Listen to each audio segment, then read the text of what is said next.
engaging in emotional blackmail. She does not want her dad to leave for the week, unfortunately, and she's sitting behind me right now. But you'll see there's a mix of equipment there.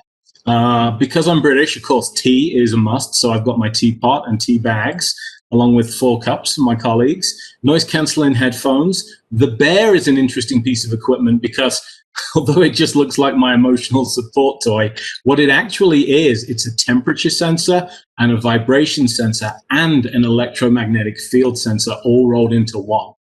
And it's intended to try and build a rapport with the spirits of children if possible. We've had some interesting results with that bear over the years. Batteries, of course, because we are always getting these strange, unexplained drains of our batteries. And in addition to all the technology, there's a spirit board there. Some of you might know it as a Ouija board, and I'm willing to bet that 1 or 2 people are shuddering and cringing already because these have such a bad reputation. We really have Hollywood to thank for that, by the way, and I do want to spend a minute just talking about the spirit board because I always try and dispel some of the scary reputation the board has. It's a tool like any other, and you should respect it, of course. It's not something to be played with, even though it's sold as a toy these days. It's not something I recommend playing around with, but if you use it with good faith and good intent, it's a very safe tool.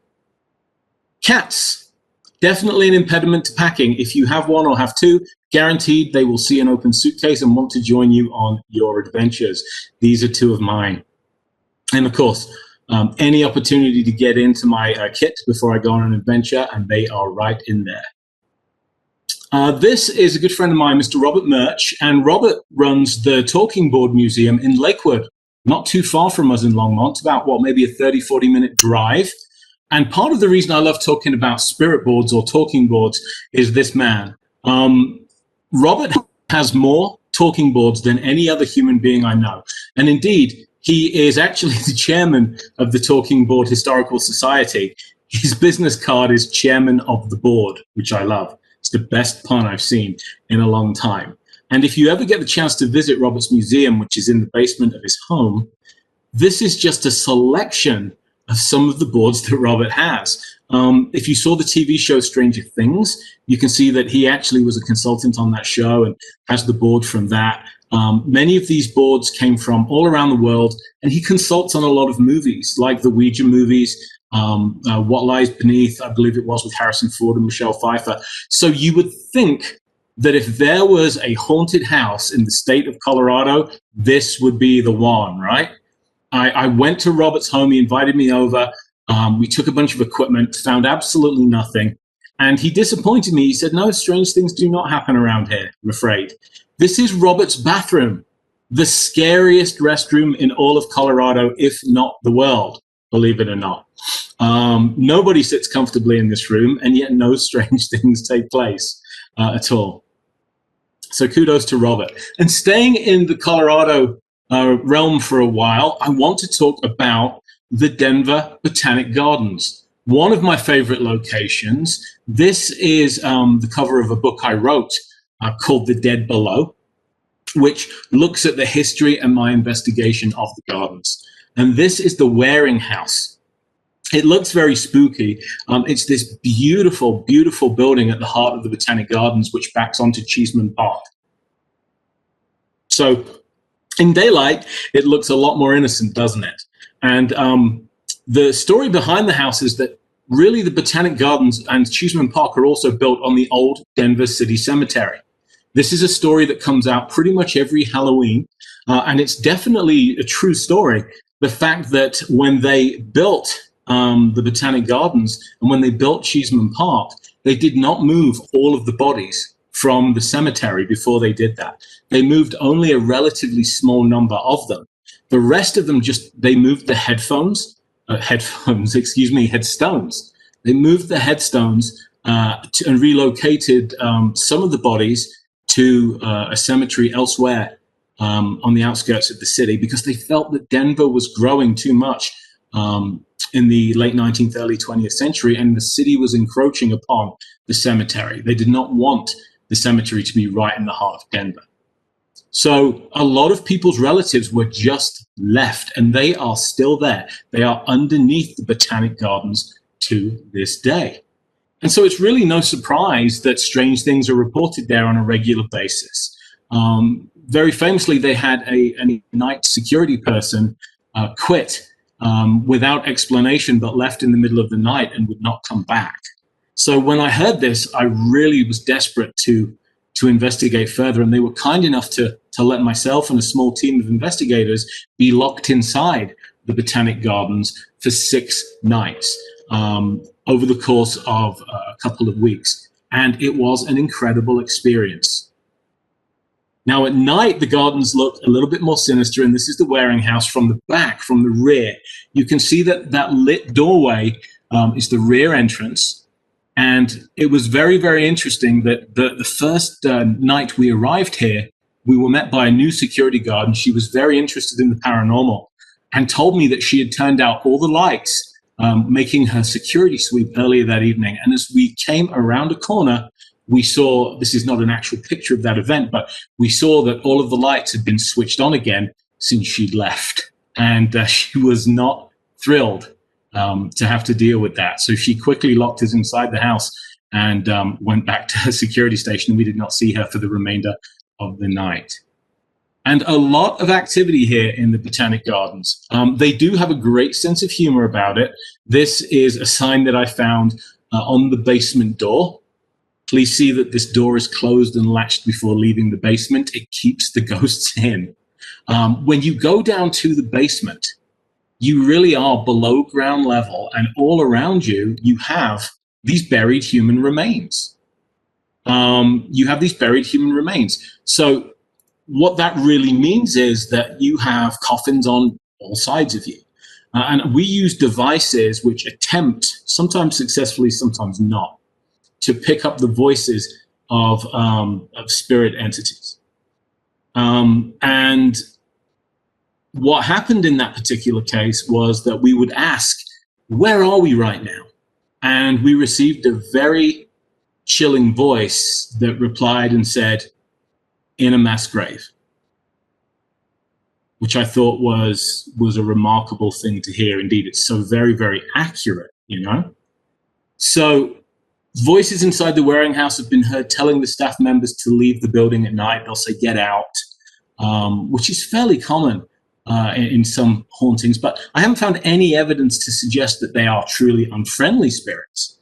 I just think it's such a sad and tragic thing that so many Denver residents were and are forgotten, that they are in the ground around the Botanic Gardens and nobody remembers them anymore, you know? So I'm not at all surprised that some of them would be disgruntled, would perhaps want to make their presence known, and not necessarily in the most flattering of ways. So the Denver Botanic Gardens, of course, we all know that 2020 has been a very poor year for public gatherings, but generally the Botanic Gardens runs an event in October called Ghosts in the Gardens, where you are able to go take a nighttime tour of the Waring House and the Botanic Gardens themselves with a tour guide and get some behind the scenes access and hear some of the ghost stories firsthand. So I strongly recommend doing that next year if you get the opportunity. That's Ghosts in the Gardens at the Denver Botanic Gardens. Okay, I want to take you across the sea to the UK for a moment to talk about a classic poltergeist case. What inspired this for me was the book you see on the left. This is a classic. It is still in print. Poltergeist by Colin Wilson, one of the great paranormal authors. I don't know if this is available in the Longmont Library, but I would definitely recommend looking it up. Still in print after more than 30 years and well worth a read. When I was a boy growing up in England, I had this book on my shelf and I found it absolutely fascinating because the case you can see in the bottom right-hand corner of the yellow book cover, including the Black Monk of Pontefract, the cover says, advertising being a thing on book covers back then. And this was an infamous poltergeist case in which the family of a small, ordinary house was terrorized by an entity known as the Black Monk in the town of Pontefract, hence the name. This started as a fairly classic, ordinary poltergeist case. So they would have powder falling from the air above them in the kitchen. keys began to fall from the sky, coming down the chimney. Some of them being old brass keys that did not belong in the house. Objects would move by themselves. They would see plants floating up the stairs as if an invisible person were carrying them. And then they began to have closets and cupboard doors open and close themselves. I found this case so intriguing, and I was fortunate enough some 40 years later to move into that same house for a week. And the book that I wrote on the subject, you can see the cover on the right there, The Black Monk of Pontefract, along with my co-author Bill Bungay and Katrina Weidman of Paranormal Lockdown, was an incredible experience, and I would like to take you inside this house. So this is one of the newspaper accounts at the time. I don't know how well you can see this, but the story during the late 1960s was one of national news in the UK. People were fascinated with what was going on in this fairly anonymous house. They named the ghost initially Mr. Nobody, and then the family decided that he would be less scary if they gave him an everyday name. So they named the poltergeist Fred. And Fred it remained and remains to this day. And Fred, it appears, may still be active at this house, which is known as the Black Monk House to most people. Its address is 30 East Drive in Pontefract. Now, here are a couple of photographs that were taken inside the house. I can't say for sure whether they're genuine or not. It's all a matter of opinion. Both of them mysterious black-looking figures. And of course, some people I know are very impressed with these images, others not so much. And it's difficult when you're dealing with photographs because Photoshop, of course, is a thing.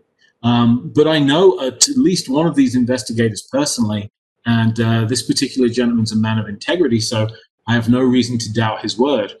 But both rather frightening images, and I could not wait to take up residence inside 30 East Drive myself with a team of fellow investigators. So I took 3 of my fellow Coloradans with me. We flew to the UK for a week, met a couple of British investigators, and we took up residence inside the house for ourselves.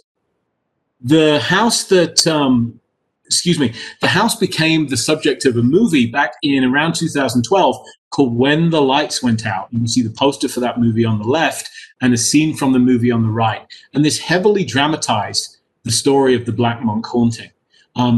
At that time, the house itself was pretty much dormant, you know.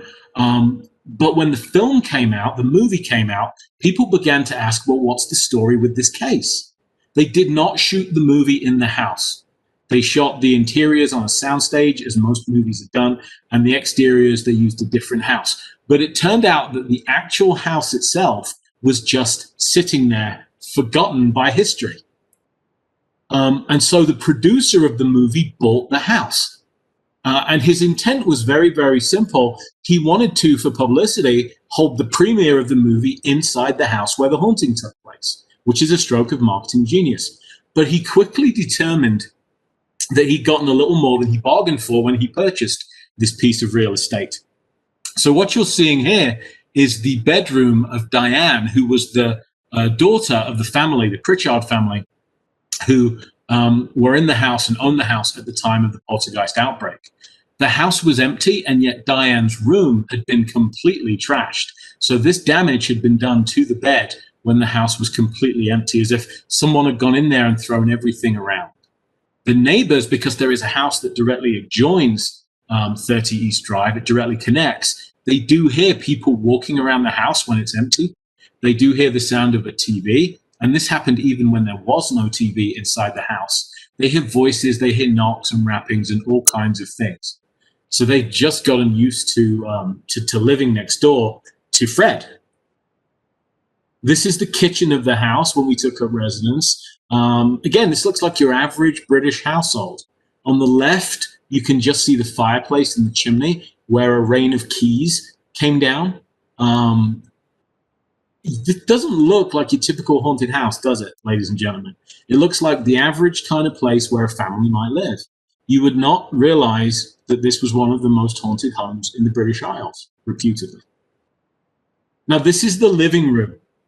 And if you look at the color scheme and the painting and the decor, this is a very much the classic 1970s era British house. And that's deliberate. The owner has left the house pretty much as it was during the 1970s, 80s. So it's kind of like going back in time when you visit 30 East Drive. Reminded me, I was 45 years of age, 44, something like that, when I went there. And I instantly regressed 40 years. I felt like a little boy going to my grandma's house again, because this is exactly how her home looked during the 1970s when I was growing up, you know? There are the same kind of paintings, the same kind of ornaments. There's a Bible, you'll notice, on the mantelpiece as well. All of these objects are moved, sometimes when people are visiting the house, sometimes when the place is empty. The first night there at 30 East Drive, I am a little bit nervous. Whether you can tell it in my face, I don't know. But I'd read about this house and it had given me nightmares as a boy, and now I was finally going to move in. So I was a little bit apprehensive, but also kind of living my dream. And the house did not disappoint us. This is the staircase, and if you look at the door on the left, the owner has a strict no Ouija boards policy. He does not allow spirit boards to be used in the house. He believes that they may antagonize Fred or whatever haunts 30 East Drive. So that was something that we very much respected when we stayed there. So we did not use boards. But you can see we have a thermal camera set up at the top of the stairs next to the grandmother clock. The stairs are known as a hotspot. In fact, Diane, the daughter of the family, was in full view of several witnesses, dragged kicking and screaming up this staircase by an invisible force at the height of the poltergeist phenomena. So the stairs are known to be active. I want to show you a photograph on the left side that came out of the British National Press. I do know the lady that took this picture, and it's fascinating. There was nothing odd seen at the time the photograph was taken. But when they looked through the images, they saw what looks like the sleeve and a hand, and then almost as if the hand is holding something that's swinging. You know, whether it's a chain of keys or a bell or something, it's tough to tell. But that black sleeve and that hand on the left, nobody saw this when the picture was being taken. If you look just above the yellow circle and above the hand in the main picture, you can see that there is a mirror on the wall. Now, what's interesting about this is when I first came to the house, it was the middle of the day, around about 1 o'clock in the afternoon. And we were met there by the owner, so just my team and a couple of fellow British investigators and the owner. And he said, you know, Richard, why don't I take you all to lunch and we can talk about your investigation plans, and then you'll have plenty of time to come back to East Drive and move in afterwards. And so I agreed. He gave me the keys, and I just walked around the house with my team. I made sure that it was empty, that there was nobody hiding, no tricks were going to be played on us, because, you know, you have to be skeptical. And without telling another person, I took a voice recorder, a digital voice recorder, and placed it behind the grandmother clock at the top of the stairs. So if anything odd happened, I would be able to record the fact on the recorder. And we went to lunch and came back after an hour. And when we returned, the image you see on the right, the mirror had fallen onto the ground and had shattered. That mirror had been hanging there for many years, and we'd been in the house less than 5 minutes, had left, come back, and it was destroyed, yanked from the wall, or so it appeared. Now, my first thought was, to be honest with you, that somebody had come in and had decided to give us a show, because it would be good publicity, wouldn't it, for the writer from America to have something happen during his first few minutes in this haunted house. So I thought that maybe the owner had put a friend of his up to a trick. And so I played back my audio, fully expecting to hear somebody coming into the house, or the sound of footsteps, creaking floorboards as they snuck up to the foot of the stairs and then destroyed the mirror. And I listened over and over again, and all that was recorded on that audio was the sound of a crash as the mirror hit the ground. And it is impossible to walk quietly inside this house. We tried it. We tried moving slowly without making the floorboards creak. This is an old house. Even the lightest person on my team was not able to do that. So we have no good explanation. And I think, frankly, this was Fred the Poltergeist way of saying, welcome to 30 East Drive. Let me show you what I've got. And we maintained a healthy respect for Fred throughout our stay. And it's a good job that we did. So this is the coal hole. I look really happy because, again, this is a place that I'd read about, and I have Colin's book on my iPad right there as well. Now, Mr. Pritchard, who was the owner of the house along with his wife, Mrs. Pritchard, Joe Pritchard, was not a believer in ghosts and the supernatural and things of that nature. He was a miner, and miners are, of course, very hardy men, very tough guys. Every house in the north of England and most houses in mining areas had what was called a coal hole back in those days, and that's what I'm sitting in. And this was a place where you got coal from your job. It was a benefit of being a miner. You stored your free coal in the coal hole, and you used it to keep yourself warm throughout the winter. And Joe Pritchard went into the coal hole one day, and based upon the account in Colin's book, he was attacked by what we believe to be the poltergeist. And the experience frightened him so badly that people who knew him, and I interviewed at least 2 people who knew him personally, said that the experience left him a changed man forever.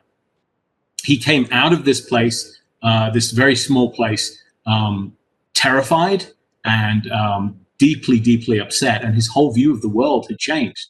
So my heart was kind of in my mouth a little bit, but I had my team lock me in the coal hole in the dark for a good half an hour. And one of the scariest things I've ever done, because all that I could replay in my head was the words, that Colin had written about this paranormal attack, as it were. But I did not have a single thing go on with me while I was in there. I came out, my heart rate was up, but other than that, I did not have any trouble with Fred. One of my colleagues, however, did. So my friend Charlie was standing at the sink, washing the dishes and getting ready to make some tea. You can see on the left here, the first picture, Charlie had said, it feels like my back's on fire. It feels like my back's burning. And I said, take off your shirt, Charlie. And he did, not knowing that one day he would be in front of all these people at the Longmont Library. And we saw this series of scratches form across his lower back. And I used a thermal camera to record the image on the right. And you can see that he had this very, very angry, very hot set of scratches that just came up out of nowhere. He was minding his own business, just standing at the sink. And this happened. We have no good explanation for it. He wasn't provoking. He wasn't taunting. He wasn't being disrespectful at all. And yet he was singled out for this treatment. So Charlie was a little disturbed by that, and I don't blame him. But he stayed in the house with us, and we did see out the week together. And from Haunted Case Files, this is the new actor that plays me, and the Black Monk stalking me in the background there. They very much dramatized this for that episode. The truth is, Charlie is the one that got the monk's attention, not me. On now to my favorite haunted hospital. I wrote this book, or I should say co-wrote this book with my fellow author, Cami Anderson. It's called The Haunting of Asylum 49. When I was writing about haunted hospitals, I heard about this place outside Salt Lake City in a town called Tooele. And it's an amazing place. Now, this is where I spent the night, to give you an idea. This is what it now looks like inside. Again, one of the creepiest places I've ever been overnight. It was once the Tooele Valley Medical Center. Construction began in 1949, and you can see that back in the day, it was a state-of-the-art hospital facility serving the needs of its community. On TV, if you ever saw the miniseries of Stephen King's The Stand, which was made, I want to say, during the 1980s, the Tooele Valley Hospital actually played Boulder Community Hospital, because, of course, a lot of Stephen King's novel is set in Boulder. So I thought that was a lovely piece of synchronicity. I'm a paramedic by profession, and I take a lot of my patients to the actual Boulder Community Hospital. And here I was investigating the one that had played Boulder Community on TV. It's a strange synchronistic world, isn't it? Now it is a full contact haunted house called Asylum 49. This picture was taken by my friend Daniel Pacheco. Full credit to him for this. This place is one of, if not the most frightening haunt attractions in Utah. You have to sign a waiver to get in, and it is a full contact haunt, which means the actors can grab you, they can cover you in fake blood, they can put you in coffins and put you on trolleys and all kinds of unpleasant things. And it is extremely popular because of that. So a map of the hospital from above shows it's your fairly typical community hospital. It has a couple of emergency rooms, 4 of them actually, but 2 major ones, 2 smaller ones, labs, x-rays, patient rooms, nurses' stations, and so forth. Nothing really unusual here, and a labor and delivery wing. Now, the story is that this hospital actually closed down early 21st century and was left to just kind of sit there until it was bought by private owners and turned into this haunted house attraction. And they quickly learned that it had a reputation for being genuinely haunted. That is a bunch of my fellow paranormal investigators. We work the haunt attraction on Halloween week, and then we go investigate after midnight when all of the guests have left, because it seems that there's something about hundreds of people going through this attraction with the intent of seeing ghosts, with the intent of being scared, that makes it happen for real. So my investigators, we like to dress up, we like to scare the public, and then at midnight, off come the uniforms, the costumes, and we go into paranormal investigator mode until daybreak. It's a wonderful experience. You cannot turn a corner in this place without running into the nun or some other creepy mannequin. But what's genuinely scary about this place, or at least genuinely intense, is the fact that the paranormal activity most of the year is quiet. But when we start to hit September, October, November, and we have all these people coming through, it seems to bring a great deal of energy with it, which the spirits of the hospital seem to be able to use to manifest. So that is really the best time of year to investigate this location. This is my friend Catherine's back. She experienced a fairly long lateral scratch across her shoulder blades there, you can see, when she was in a part of the building known to be haunted by a spirit called the Guardian, who is very antagonistic towards females especially. Perhaps one of the more interesting phenomena happened with this device called the Banshee. It's a very, very clever invention. It comes screaming at you out of the dark. Once you walk by this thing in the darkness, you trip an infrared sensor, usually with your foot. And once you break the beam on this sensor, it fires the Banshee off on this track. It's pneumatically powered, and it comes screaming at you, and it gives you quite a stare.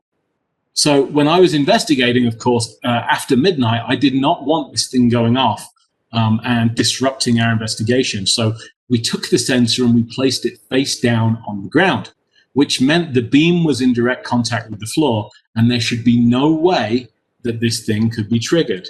I'm going to play you some video footage right now of what happened when we were in the hallway along with the Banshee.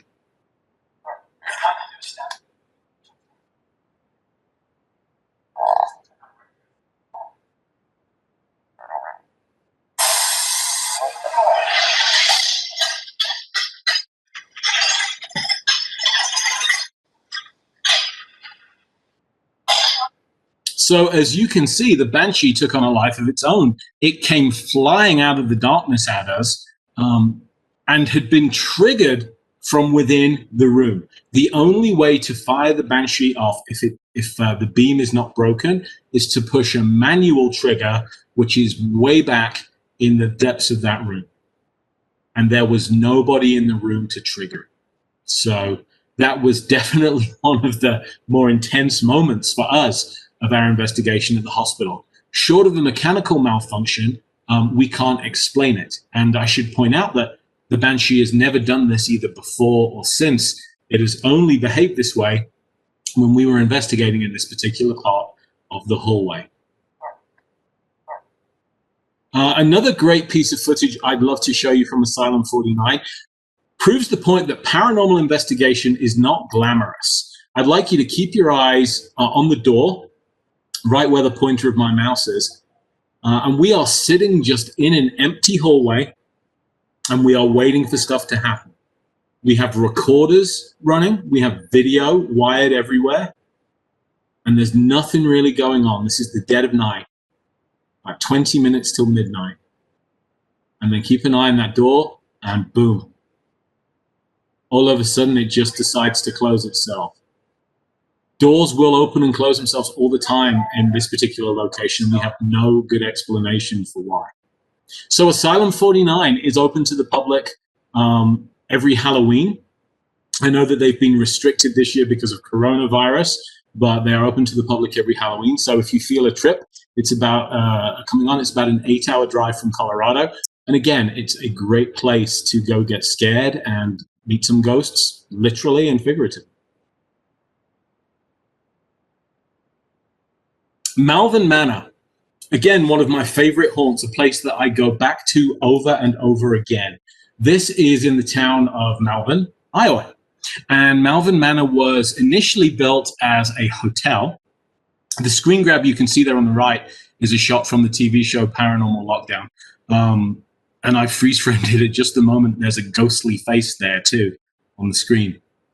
Now, what's kind of interesting about this place is it was once a hotel, like I said, designed to host clientele from the railroad, which went through Malvin, usually businessmen crossing Iowa on their way to other parts of the country. But it soon became a nursing home and an assisted living facility before it was finally closed down. And again, was left abandoned until it was bought by private owners. And the place has quite the reputation for being haunted also. I moved into Malvin Manor. I've done this several times now with groups of paranormal investigators, and it never disappoints. The reason that I called my book The Devil's Coming to Get Me, there is nothing devilish or satanic about this place, but there was a lady named Gracie who was a long-term resident at Malvin Manor, and she had multiple personality disorder. And Gracie had, one evening, the nurses documented 13 different distinct personalities all speaking through Gracie's mouth. So she would speak in the voice of a child, in the voice of a younger woman, an older woman. She was a late middle-aged lady going on old-aged herself. And often males too, and there was a very gruff male voice that used to just repeat the phrase, "The devil's coming to get me," over and over again. And some of the newer staff used to actually think that there was a man in Gracie's room, in fact, that was speaking, and didn't realize that it was just one of her many personalities. And the phrase resonated with me so much, I entitled my book, The Devil's Coming to Get Me. This is Malvin Manor on the left. You can see back in its glory days as a hotel. And on the right, this is a picture of me that was taken a couple of years ago outside. It has not changed significantly. The structure is still pretty much the same. It's definitely seen better days. It's gotten some storm damage, very little heating in there or anything of that nature. But it is, because nobody actually lives there and it's not an operating business, teams of paranormal investigators can move in. I often will spend 4 or 5 days there at a stretch, trying to learn some of the secrets of the building. And there are a number of compelling ghost stories associated with the manor. The gentleman on the left you see there is Captain Colors, who was the founder, if you will, of the hotel originally. And he has his own hallway upstairs where his ghost is often encountered, known as the Captain's Hallway. And on the right, well, dolls are always creepy. The manor had, she has since moved on, but the manor had a haunted doll called Rose, who used to appear and disappear different places in the building, seemingly at will. And so they ended up putting her in this custom-built container to try and keep her restricted. And that worked. Rosie stopped moving around the manor once they put her in this little home. So a haunted doll is something that I've always wanted to encounter. I did have Rosie accompany me on one of my investigations, and we did not see any unusual activity with her, I'm sad to say. The left view here is what's called the Shadow Man's Hallway. A number of visitors to Malvin Manor have been scared away from the premises by a very tall shadow figure that runs along this hallway. It's said to be 6.5 feet tall and very, very aggressive, and is known to take a run at visitors, and just as it's about to collide with them, disappears into thin air. Now, my team and I recorded the sound of a woman, what sounded like a woman crying or sobbing in this hallway when we were alone in the manor. The door at the far end, you see a white door, and then to the right, there is an open door. The lady who haunts that room is said to have been a woman who was had a nervous breakdown and spent so much time upset that she had been committed to an institution like Malvin, a place to really care for her and support for her. It wasn't an asylum as such, but it was for people that could not meet their own needs. She was so upset that she literally would stand in front of the mirror and tear her own hair out with her hands, and was known to cry and sob her heart out. And I do wonder if that poor lady's voice isn't what we recorded and heard with our own ears when we were at Malvin. On the right, this is a little more interesting too. We have the attic. Now, the attic was rumored, I don't know if there's any truth to this, but was rumored to be a place where they would put some of the more troublesome individuals back in the day. There's no evidence for that other than a couple of anecdotal stories. But a number of people have reported experiencing activity up there of a rather aggressive nature. And mediums have claimed that there is a male spirit up there who is very much addicted to beer and to cigarettes. And so it's not unusual for those who come to the manor to leave him offerings like this of beer and cigarettes. And then the last time I was there, you can see that somebody drew a salt circle around it, sprinkled a salt circle around it. I'm not sure what their intent was. Salt generally, some people believe it will help ward off evil spirits. But the attic also remains one of the manor's hotspots. And I will say that several times during my stays at the manor, the attic door has opened itself when nobody was up there. So definitely one of the more active locations and worth a visit if you're ever in Iowa. Gettysburg on the East Coast, probably pound for pound, one of America's most haunted towns. And of course, a lot of people know the ghost stories of Gettysburg. One of the lesser known involves Fairfield, because Fairfield was kind of seen as a sideshow. So as the battle drew to a close on the third day, there was a big infantry charge called Pickett's Charge, which was Robert E. Lee's last desperate attempt to break the Union lines. Now, that gets all of the attention in the history books. But what was happening at the same time, about 8 miles away, there is a town called Fairfield, and there was a cavalry battle going on where a Union cavalry regiment was sent to try and capture a Confederate wagon train. And what they didn't realize was that there was a much greater force of Confederate cavalry coming their way. They were on a collision course. And the Union Cavalry regiment was chopped to pieces. I mean, they suffered very, very badly. And the Confederates did not get off easily either. So every home, every building in the area of Fairfield was pressed into service as a makeshift field hospital. And this is one of the oldest buildings in town, built during the 1700s, and became the Fairfield Inn. So it's been an inn for the past couple of hundred years. And we had Confederates and Union soldiers alike were treated by surgeons in this building. And this is also the place where, on the retreat from Gettysburg, as the Confederate Army was retreating from the field, Robert E. Lee and Jeb Stuart, his commander of cavalry, had dinner here at the Fairfield Inn before leaving the area. Now, it is a place where you can stay if you're in the Gettysburg area, again, 8 miles outside of town, and has a great reputation for being haunted, again, deservedly so. There is the spirit of a Union soldier that is believed to haunt the inn. And there are several other spirits that don't seem to want to identify themselves. But I do remember talking to a police officer of all people, he and his wife had stayed in the oldest room, which was the original part of the building. So of course, the stuff you see at the front there on the left with the multicolored decorations, that's relatively new. But as you go further back, you see the oldest part of the house. It's not possible to catch sight of it from this image. But that's where the family originally lived before the inn was fully constructed. And so this police officer and his wife had the drawers in their bedroom open themselves in the middle of the night. And they were not too thrilled at staying any longer after that, so they left.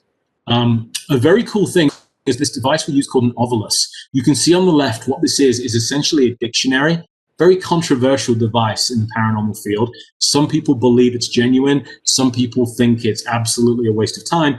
Others are on the fence. And I've always been on the fence, but I've had a couple of things that really hit me about this device. So if you look at the third word from the bottom and the fourth word, you can see that we have Southern Canon or Canon Southern. Yeah. Now, we recorded these words in the old part of the inn. And if you look at the plaque that I have on the screen there, you can see that a battery of Louisiana Guard artillery, Southern Cannon, were in fact stationed at the Fairfield Inn during the Battle of Fairfield. So that's quite the coincidence. There are your Southern Cannon, and we got these readings right below this plaque talking about Southern Cannon. Is it a coincidence? It's possible. But the longer I do this, and I've been involved with paranormal research now for 25 years, the less I tend to believe in coincidence. So Fairfield is highly recommended if you're out Gettysburg Way, because it's away from all of the tourism of Gettysburg, and you can have your own kind of more intimate, quiet ghost adventure. I've investigated haunted hospitals, haunted battlefield, haunted forts, you name it. A haunted school was a new one on me. Again, sticking with Iowa, the Ferrar School in Iowa has a fearsome reputation for being haunted. And so along with my colleagues Stephen and Eric there, you can see, we just had to investigate Ferrar Elementary. Ferrar is a tiny town in that there are more people in the graveyard than there are living in the town. If you can believe it, there are something like 14 residents of this town in super rural Iowa. That's it. And so this school was originally the one for the entire county, but it ended up closing down, and again has been long abandoned. You go inside, and everything is set up just as it was when the school bells rang for the last time. So you are investigating all of these abandoned classrooms. Very, very eerie indeed. A lot of the textbooks are still there. There are names on the coat hooks, things of that nature. The whiteboards have now been written on by paranormal visitors. So everybody that investigates, it's a tradition that you leave your name on the whiteboard. But it really is like going back to school. The auditorium is the biggest and probably the most active part of the school in paranormal terms. This really represents about 90% of the upper floor of the school. And I think at one point, this was several classrooms, they took out the interior walls to make one big communal space. And this is where people report seeing mysterious lights, shadow figures moving about the place, being touched by unseen hands and things of that nature. So I spent a lot of time in here in Ferrar investigating the auditorium and the various classrooms. The most, I think, I don't want to say concerning, but probably the most intense spirit that haunts the place is called the principal. He is another very big, tall shadow figure. And he's not literally the principal of the school, but he does seem to be the ghost that is reported to keep everybody else in line. The principal generally is reputed to come out if people are being disrespectful, and has been known to slam and shove people around if they're not showing due respect for the school. So I did not encounter the principal during my stay, but we did experience something that was very, very odd during our time at Ferrar. We were downstairs in the break room. The building was empty. walked out into the hallway, and very, very clearly heard a woman's voice calling down to us from this floor, from the auditorium. And it just said the word hello in a very sing-song voice. And I looked at Stephen, I looked at Eric. We're all men. We knew there should be no women in the building. We charged upstairs, made sure that we searched every inch, every nook and cranny of this building. And of course, there was nobody there to be found. And there was no way that somebody could have gone past us. So a very surprising location indeed. Why would a school be haunted? I mean, we tend to have this idea that hauntings are based upon misery and sorrow and, negative emotions. But for some, school days are the happiest days of their lives. And I've run upon just as many hauntings where they take place because somebody was very happy at a location. I run on a lot of haunted houses where there's nothing scary going on at all. It seems as if a past resident who perhaps grew up in that house or maybe died in that house later in their life just stuck around or came back to visit and wants to see the old place again. So contrary to what reality TV would have you believe, a lot of hauntings are really pleasant and friendly in nature. And I know a lot of people that share a home or a building with their ghosts with no problems at all, quite happily. That's the Ferrar School in Ferrar, Iowa, about a 10-hour drive from Denver, so a little bit longer. My next book, the project I'm working on at the moment, is called On Dark Ground, and it is about the Monroe House, which is located in Hartford City, Indiana. This is a dark haunting, so not a pleasant one at all. The house itself, you can see, does not look that unusual, though it does look a little bit spooky. The story about this place is fascinating. Nobody's 100% sure why it's haunted, but we do know that during the 1980s, renters, people that rented the house, tenants, confessed that they had conducted black magic rituals in the building with the intent to conjure up something negative. Their motivations are known only to them, but certainly a lot of the activity which takes place inside the Monroe House appears to be very negative in nature, very dark. People being scratched, pushed, shoved. It's one of those houses which seems to change the personalities of those who visit when it wants to.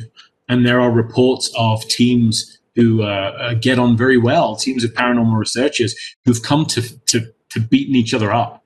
There have been fistfights for no reason when people have been investigating this house, almost as if they are being overcome emotionally by some strange presence inside the house. And the house itself, it has many of the characteristics of a common haunting. You can see the camera footage there of the kitchen. Those cupboard doors are known to open and close themselves. Shadow figures, of course, seen in this hallway. Rocking chairs will rock themselves, all that kind of stuff. But what's really disturbing about the Monroe House to me isn't even the Ouija room with all of these kids' toys, which is plainly designed to scare visitors. It's the fact that there is this buried section of crawl space, and that is my colleague Erin, who is a terrific paranormal investigator, and she was thin enough to actually get into this crawl space in the basement, and they found a number of bone fragments down there, many of which are believed to be human. So there are human remains buried beneath the crawl space of the Monroe House, and nobody knows whose they are or how they got there. At least if anybody knows, they're not telling.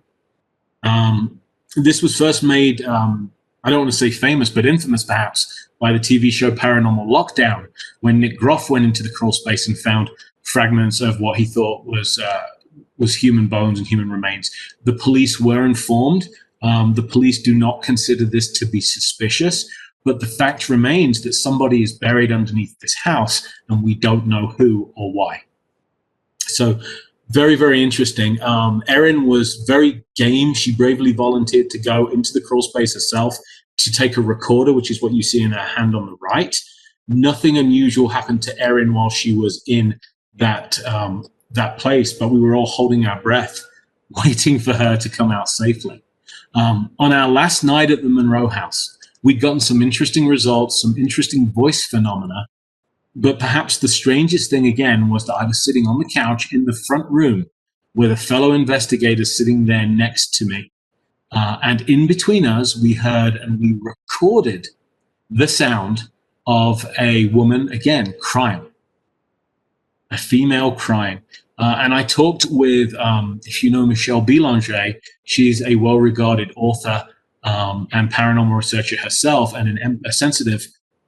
Michelle's belief is that there is some kind of male entity in the house that is trying to control a female entity, that this female is trying to communicate something, and the male does not want her message to be heard. So as it stands right now, the Monroe House is very, very active, and why it's haunted and who is buried beneath the house remain a complete mystery to us. That is in Hartford City, Indiana. So I believe that that takes us to the 1 hour mark of the presentation. I'm going to stop sharing right now, and I think it's a good opportunity to take some questions. So bear with me. Hi, everyone. And I think we were going to have some moderated questions. Richard, it looks like we have a couple questions. The first Wonderful. one is, have you ever investigated the Grant Humphreys Mansion in Denver? KNUS Radio did a seance there about 35 years ago. I and the state folklorist had quite an experience there a few hours after the event, along with the state folklorist. Oh, wonderful. And if you could let me know who's speaking, just so I can say hi to them, I'd appreciate that. So who did that come from? That came from Tammy Parker. Hi, Tammy. I did, but I wouldn't call it a true investigation. I was involved with a charity investigation night. Grant Humphreys is, of course, the old governor's mansion, isn't it? On the hill in Denver. I was involved with a charity investigation. I went to volunteer my time there. But we had so many members of the public, and it was a very snowy winter's night. We had so many people milling around. It wasn't really serious research. So nothing noteworthy happened to me, but I've heard enough stories about that location that I find it very easy to believe you had a strange experience there. Great. We have a question from Bridget. What place in Longmont do you consider to be the most haunted? Hi, Bridget. That's a great one.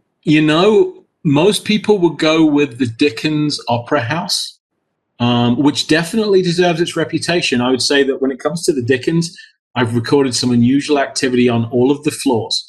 So some down in the basement, but the majority upstairs in the green room where the bands of the acts prepare when they're going to do a show. Behind the stage, back of the stage, that area. So definitely the Dickens Opera House, but also if you're willing to travel a couple of blocks further west, then the Callahan House is very active also. And we actually did an episode of Haunted Case Files about my investigation at the Callahan House. And I do believe the city allows, or at least has in the past, done some events at the Callahan House where you can get access to it to investigate for yourself. So those would be my two picks. That whole area of Main Street. Yep, thanks to Rhonda. So a big shout out to Rhonda who facilitated that happening. I don't know if you're on the call, Rhonda, but thank you. Those are probably my two favorite Longmont locations.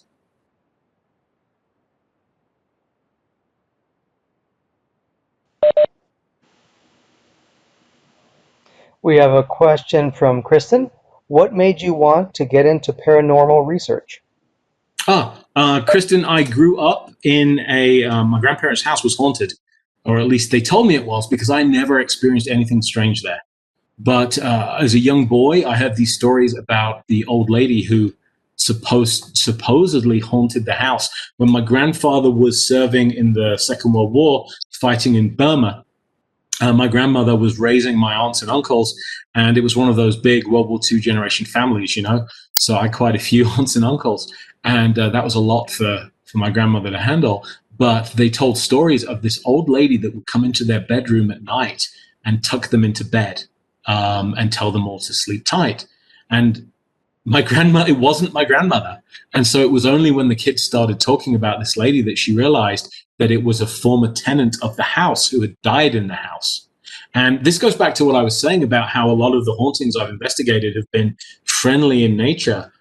Everything I've learned about this case implies that she was a very maternal spirit who saw an opportunity to help out and keep an eye on the children during a very stressful time. Because, you know, this is a time when the Germans were bombing the city flat, and there were air raids and things of that nature, and nobody knew if my grandfather was going to survive, was going to make it back from the war. I can only imagine the stress that they must all have felt. And she was a very calming and helpful and soothing presence.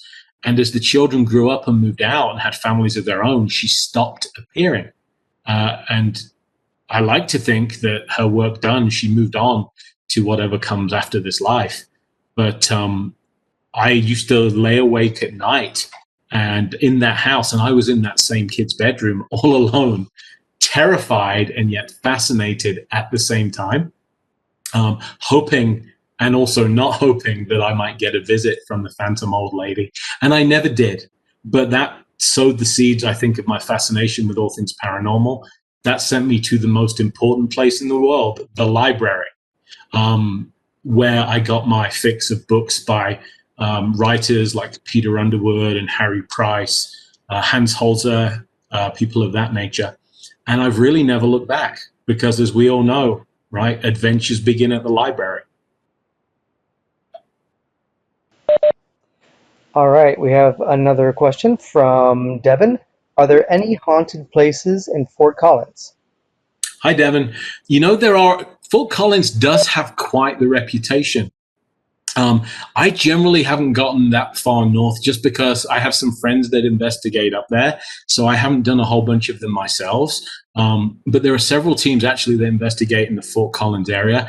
I just missed doing any cases up there. But I want to say there is a book on haunted Fort Collins. Correct me if I'm wrong. I think the History Press did one, the same people that put out my haunted Longmont book. I'd love to do more up there when it's safe to do investigations again. But I'm really sorry I don't have any specific stories and locations for you. But I know they're out there. All right, thank you. Then from Teresa, we have a question. What are all the hangers in the picture of Malvin Manor? The hangers? Is that a picture I had on my slideshow, Teresa? They were with all the beer cans. They're with all the beer cans. Let me see if I can bring that picture back up. Bear with me. I'm sure I can. Yeah, with the salt ring, I think there was a pile of hangers. Let me see. Oh, yeah, sure enough, coat hangers. You know, I don't know. That's a great question. They were just there. I've no idea why they'd be up there. If I had to guess, though, you know how there is this, I don't want to call it a superstition, but there is this tradition that salt will protect against evil spirits, supposedly. Iron is supposed to be the same thing. So whether somebody thought that those were iron and tried to use them in a protective way, that may be the case, but I'm not sure. Good eye. And Tammy asks, do you ever worry about bringing a presence home with you from one of your investigations? Has that ever happened? Hi, Tammy. It has. And I love telling stories in which I don't look good because that's how we learn. I used to be far too arrogant about this field. I'd investigated for about 20 years and never had anything negative happen. And of course, we all know that pride goes before a fall, don't we? So I worked with a lot of people that would employ protective measures themselves. They would do light protective work. They would visualize being protected by white light.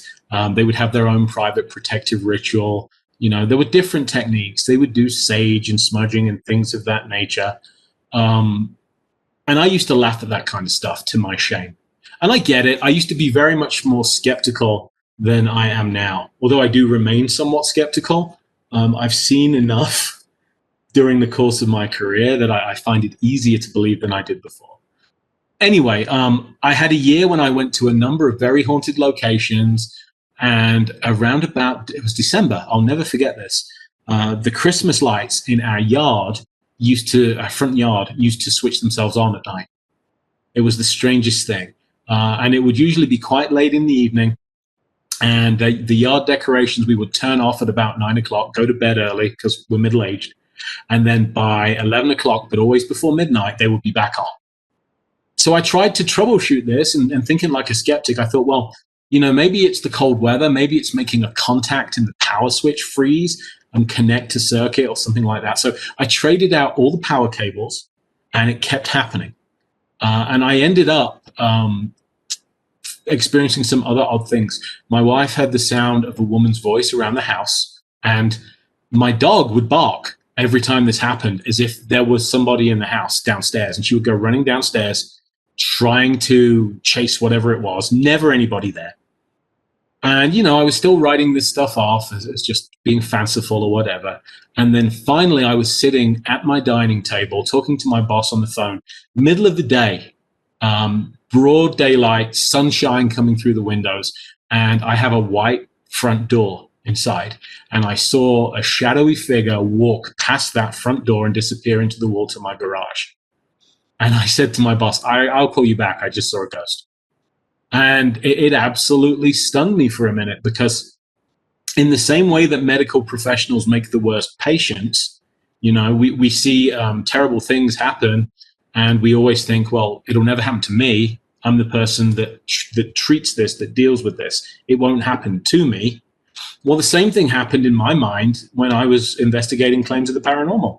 And so I realized then I had brought something home, and it was not something that I particularly wanted there. And finally, after a whole bunch of picture frames fell off the shelf and nearly landed on my cat, I decided enough was enough. And I called my friend, Stephen, who is a Catholic priest. You saw him in the photograph of the Ferrar school, in fact. And I asked him to come over and help. And I said, Stephen, I'm spiritual, but I'm not religious. I'm not a church-going guy. Will this work? And he said, oh, yeah, this is all belief. It doesn't matter so much what you believe, but it matters that you believe. So considerably humbled, I followed him around, and he anointed every door frame, every window frame, every room of my house with holy water. And I was watching with great interest, because it was almost as if he was sweeping dust or dirt out of the house. You know how you go from one room to a central place and then into a dustpan and so on. He was doing this, going from room to room, down the stairs, and then out the front door, as if he was pushing something out of my house. And after about an hour and a half, he finished. He said, you'll be fine now. And nothing again, nothing whatsoever. Until, and this is when the story gets stranger, he fixed the problem. Everything went back to normal at home. And then the worst thing in the world happened to me. My dog, who was the love of my life, her name was Greta, became seriously ill. She had kidney failure, and we were told that she was going to die. Now, Greta was the closest thing we have to a neighborhood watch. And right behind me in my office, you can see the windows behind my skeleton. We used to bring the blinds up every morning so that Greta could watch the world go by, and she could watch the squirrels and things like that. And the window had her snoot marks on it every day. And so I was in England investigating a witch's prison called the Cage the night that Greta died. And my wife, bless her, had to deal with this alone. The vet came and put Greta to sleep at home in my office, which was her favorite place in the world. She used to sit next to my writing desk and just watch the world go by. And I was on the phone when it happened, and it absolutely broke my heart. I was so upset. And my wife said, what's upsetting me the most? It's a silly thing, but I'm never going to have to put the blinds up for Greta again because she's gone. And then the following morning, so that night she went to bed, she put the blinds down, went to bed. She called me first thing the following morning and said, you will never believe this, the blinds are up. And she knew that she had not done it. So somehow the blinds had been raised to the height at which a mischievous small dog could watch the world go by. And I have absolutely no explanation. My pet theory, and I don't like to think about it too much, I like to think that someone or something knew how much we adored that girl and wanted to send us a message that she was going to be okay. So, but the real lesson to that story is don't be arrogant. I needed a lesson in humility, and that delivered for me. I'm going to skip a little out of order because this is a follow-up question, but Bill, I do have your question. I'll come back to it. Kristen asks, was this the same as the spirit that seemed to follow you from Fox Hollow Farm? No, Fox Hollow Farm, I talked about that the last time I did a presentation at the library, I think. That was the home of a serial killer who had murdered 19 young men in his house and then had disposed of the bodies in the woods behind the farm. And when I came back from Fox Hollow Farm, a medium told me that one of the men from the farm had followed me home from Indiana, which was a little disconcerting to say the least. This was not the same thing. This happened considerably before that. So not the same spirit at all. All right. And Bill asks, do you have any opinion about Hans Holzer? I have many of his books. Hi, Bill. I like Hans Holzer. He's one of those guys that we're all standing on his shoulders when we do this research. I know that there's been a big resurgence of interest in Hans and his work, thanks to the TV show, The Holzer Files, which is now airing on Travel Channel. I think that some of Hans's theories were visionary and groundbreaking. Some of them I find a little hard to swallow, and he was a very controversial figure.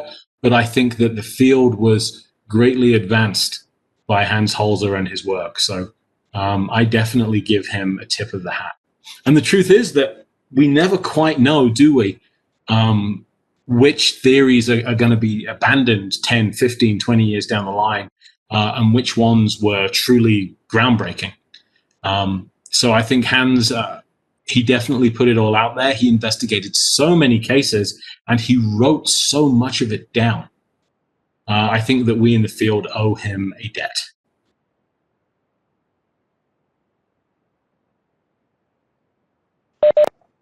Thank you. And for now, that's all the questions, but we'd love some more. Yeah, if anybody has any more, by all means.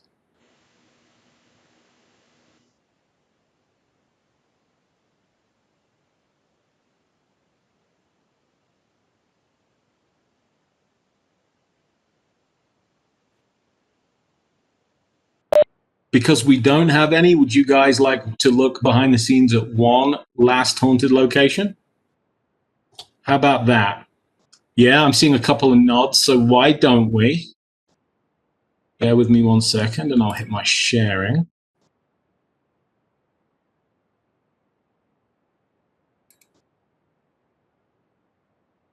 Here we are back at Malvin Manor. Let me fire up my PowerPoint again, because I want to skip forward. Okay. So this is Bodmin Jail in England. It's on the south coast and has a fascinating history, this location. It was built with the intent of bringing all the various prisons. There was a debtor's prison in Cornwall, for example. There was a sheriff's jail and an actual prison, bringing them all together under one roof in what was supposed to be more modern conditions. A very, very imposing location. You can see the actual building itself on the left. If you look really closely in the bottom left-hand window, you'll see a lady in period dress with dark hair peeking out. This is not a ghost photograph. That's actually just a promotional banner that they have in that room, but it looks terrific. When I took this picture at sunset, gave myself quite a startle of surprise and excitement until I realized what it was. But what's unique about Bodmin is that a number of executions took place there.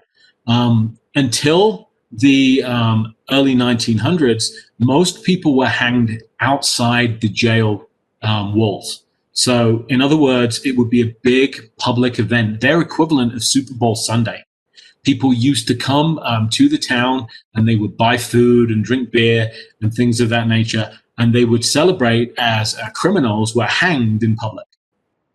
Now, as the 20th century dawned, it became the commonly held belief that this was perhaps not a dignified thing to do, so they started holding their executions in privacy, and that meant bringing them inside the jail walls, and they built a execution shed where they would hang, where they would execute people by hanging. And so what you're seeing on the right there, I took this from the lip of the gallows looking down.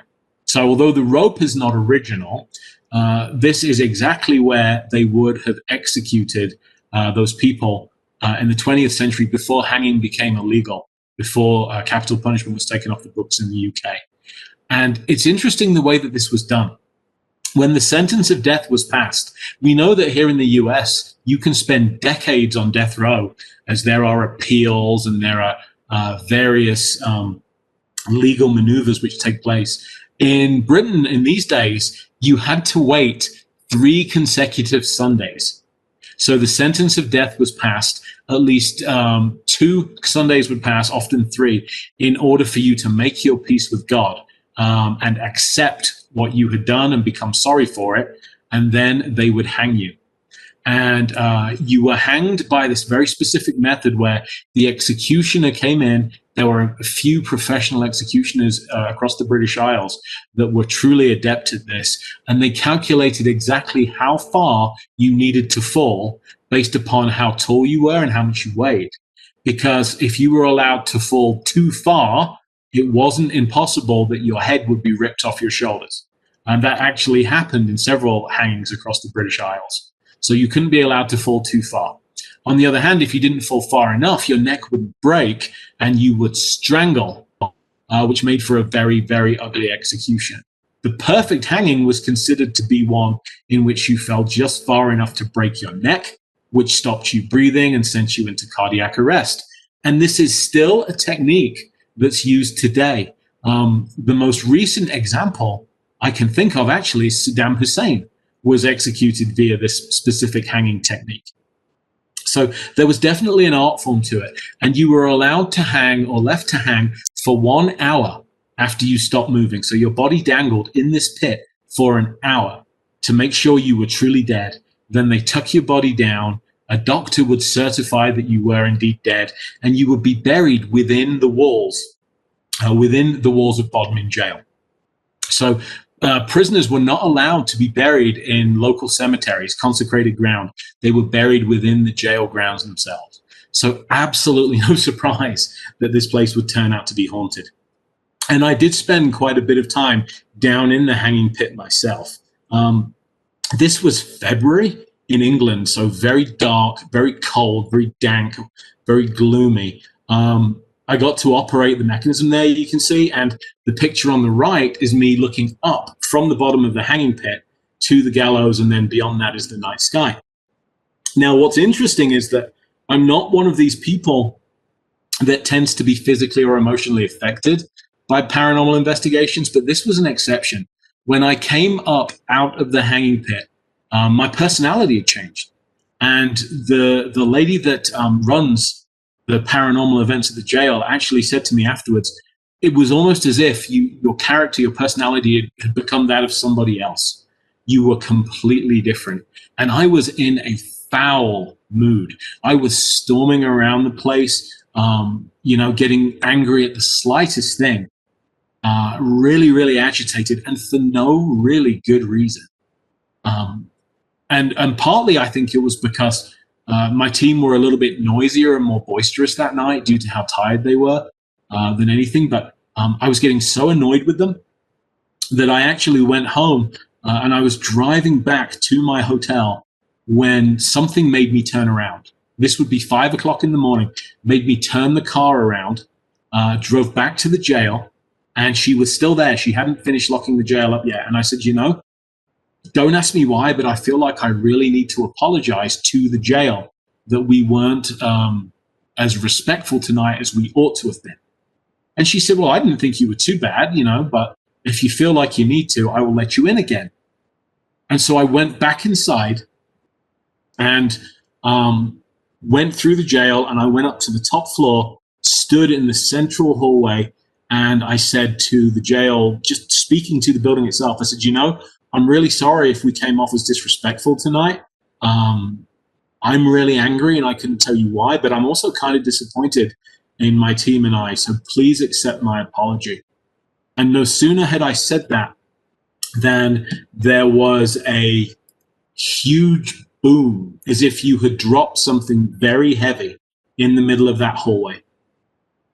And now the sun was starting to come up, so it wasn't particularly dark. I could see everything along the entire length of the cell block. There wasn't a living person there but myself and Kirsten, the night manager. And this boom was just, the only way I could explain it would be if you dropped like a punch bag or, a sack of bricks into the middle of the stone floor, it would make that kind of noise. And just like that, my mood lifted and I was my old self again. It was the strangest thing. And I left just as the sun was coming up. I mean, it was almost like the ending of a movie, The sun was coming up. I felt like my old self again. My mood was my own. And I have not been back to Bodmin Jail since. But it was probably one of the strangest personal experiences that I've ever had while searching for the paranormal. And that, ladies and gentlemen, is my presentation. So if there are any last questions, I'll take them. And if not, I will bid you a very good night. And thank you for having joined us. We have one last question from Ghost. Have you investigated Hotel Colorado in Glenwood Springs? Oh, I haven't. But I have two friends that are investigating there this past weekend. I've got to ask them what their results were. The Hotel Colorado is definitely on my bucket list, but I have yet to make it there and spend any time there myself. I like the Stanley.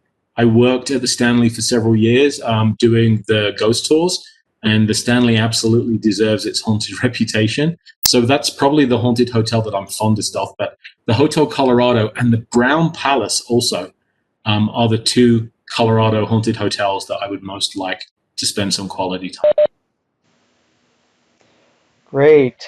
Thank you. I want to thank everyone who came, and thank you, of course, again, Richard, for coming and doing your wonderful presentations again. My pleasure. It's so nice to see all of you tonight. I hope you're keeping well, and don't let life grind you down. Thanks again. Good night, everyone. Good night.